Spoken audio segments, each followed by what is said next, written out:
वफ़ाक़ी हुकूमत क़ौमी मालियाती कमीशन जो इजलास 4 डिसंबर ते घुराए वरितो। इजलास में NFC अवार्ड बाबति सिफ़ारिशुनि ते गौर वीचार कयो वेंदो। NFC इजलास जी सदारत नाणे वारो वज़ीर मोहम्मद औरंगज़ेब कंदो। मालियाती कमीशन जे इजलास में मातहत ग्रुप्स क़ाइमु करण बाबति जाइज़ो वरितो वेंदो। फैसलाबाद में केमिकल फैक्ट्री में बॉयलर फाटण सबब धमाको, फोतियुनि जो अंग 19 थी वियो, 7 ज़ख़्मी। मलकपुर में केमिकल फैक्ट्री में बॉयलर फाटी पियो। धमाके सबब फैक्ट्री में बाहि लगी वई। फैक्ट्री ऐं भरपासे जे घरनि जूं छितियूं बि किरी पयूं। इमदादी कार्रवाई जारी। रेस्क्यू, सिविल डिफेंस ऐं ॿिया इदारा इमदादी सरगर्मियुनि में मसरूफ़। रेस्क्यू अख़्तियारनि मूजिबि वाक़े वारे हंध तां मलबो हटाए पियो वञे। फैक्ट्री ऐं घरनि जे मलबे में वधीक माण्हुनि जे दॿियल हुजण जो ख़दशो आहे।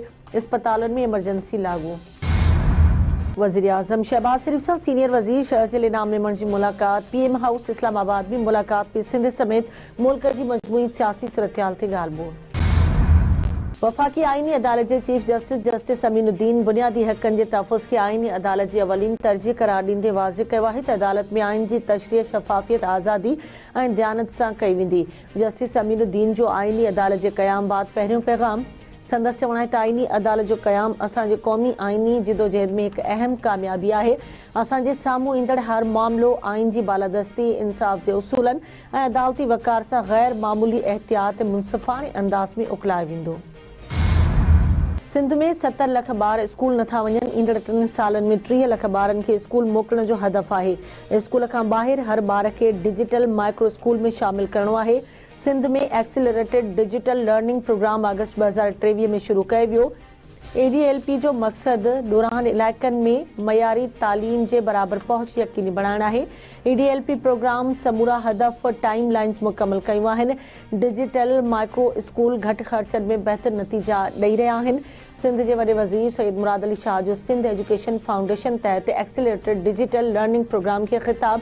संदसि चवण आहे त हुकूमती सरपरस्ती ऐं बोर्ड निगरानी में फील्ड सपोर्ट सां प्रोग्राम वधीक मज़बूत थी रहियो आहे। डिजिटल जिद्दत ऐं कम्यूनिटी शमूलियत सां सिंध में तालीमी इनक़लाब मुमकिन थी रहियो आहे। ADBL जी वाध सां वधीक ॿार सिखंदा, तरक़ी कंदा। हीउ प्रोग्राम हिकु महफ़ूज़, रोशन ऐं तालीमी याफ़्ता सिंध जो बुनियादु रखी रहिया आहियूं। सिंध जे सीनियर वज़ीर शहज़ल इनाम मेमण सां एशियाई तरक़ियाती बैंक जे वफ़द जी मुलाक़ात। वफ़द जी क़यादत कंट्री डायरेक्टर एमोफिन कई। मुलाक़ात दौरान एशियाई तरक़ियाती बैंक जे वफ़द खे रेडलाइन BRT जे मौजूदा मरहलनि, तामीराती रफ़्तार ऐं तकनीकी मामलनि ते ब्रीफिंग ॾिनी वई। शहज़ल इनाम मेमण जो चवणु आहे त रेडलाइन BRT सरकारी सतह ते मिसाली मनसूबो बणाइण लाइ हुकूमत पूरी कोशिश करे रही आहे। सिंध हुकूमत मनसूबो मुकमल करण जे लाइ ॾींहं राति कमु करे रही आहे। रेड लाइन BRT खे जल्द खां जल्द मुकमल करे शहरुनि खे जदीद सफ़री सहूलियतूं फ़राहम कई वेंदियूं। एशियाई तरक़ियाती बैंक जे वफ़द पारां मनसूबे जी रफ़्तार इंतज़ामी कोशिशुनि ते इत्मीनान जो इज़हार। वज़ीर आज़म शहबाज शरीफ क़ौमी एयरलाइंस जी निजकारी जा समूरा मरहला तेज़ ऐं शफ़ाफ़ तरीक़े सां मुकमल करण जी हिदायत करे छॾी। वज़ीर आज़म खे PIA बाबति इजलास दौरान ब्रीफिंग में ॿुधायो वियो त क़ौमी एयरलाइन जी निजकारी जे हवाले सां चइनि पार्टियुनि खे प्री क्वालिफाई कयो वियो आहे। जल्दी क़ौमी एयरलाइंस जी निजकारी जे हवाले सां बिडिंग थींदी। जेकबाबाद में रेंजर दहशतगर्दी जो मनसूबो नाकाम बणाए छॾियो। वॾे मिक़दार में हथियार ऐं बारूदी मवाद बरामद। 16 जवाबदार गिरफ़्तार। रेंजर्स अख़्तियारनि जवाबदारनि खे पुलिस हवाले करे छॾियो। पुलिस जवाबदारनि जी गिरफ़्तारी ज़ाहिर करे छॾी। पुलिस मूजिबि जवाबदारनि वटां 10 क्लैशनकोफ, 2 दस्ती बम, 2 पिस्टल, 1 G3, 1 राइफल, 7 गोलियूं बरामद कयूं वियूं। नामियारे सियासतदान PP पार्लियामेंटेरियन जे अॻूणे चेयरमैन मखदूम मोहम्मद अमीन फ़हीम जी 10हीं वरसी मल्हाई पई वञे। हाल में मखदूम अमीन फ़हीम जे ईसाल सवाब लाइ दरगाह सरवर नूह जे अंगण में क़ुरान ख़्वानी कई वई। सियासी समाजी शख़्सियतुनि ऐं शहरनि पारां मज़ार ते गुलनि जूं चादरूं चाढ़े भेटा पेश।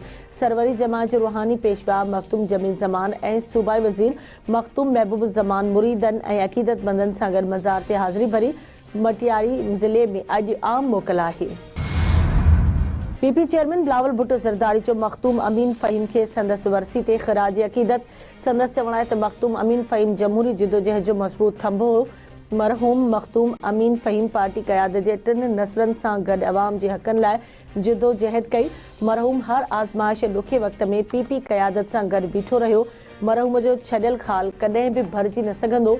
हू हमेशह असांजी दिलनि में ज़िंदा रहंदो।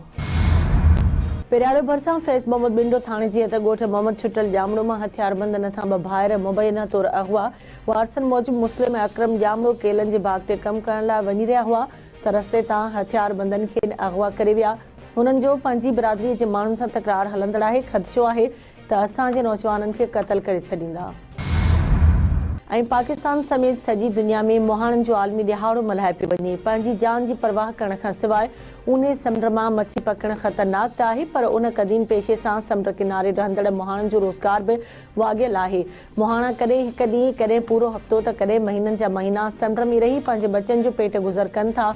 शिकार कयल मच्छियूं, झींगा ऐं ॿी आबी हयात सां न रुॻो मुल्की ज़रूरतूं पूरियूं थियनि थियूं, पर उहे एक्सपोर्ट बि कयूं वेंदियूं आहिनि। मुनासिब उजूरो न मिलण सबबि हिन वक़्तु बि केतिरनि ई मसइलनि खे मुंहुं ॾींदड़ सिंध जे मुहाणनि जी हालत सुधरी न सघी।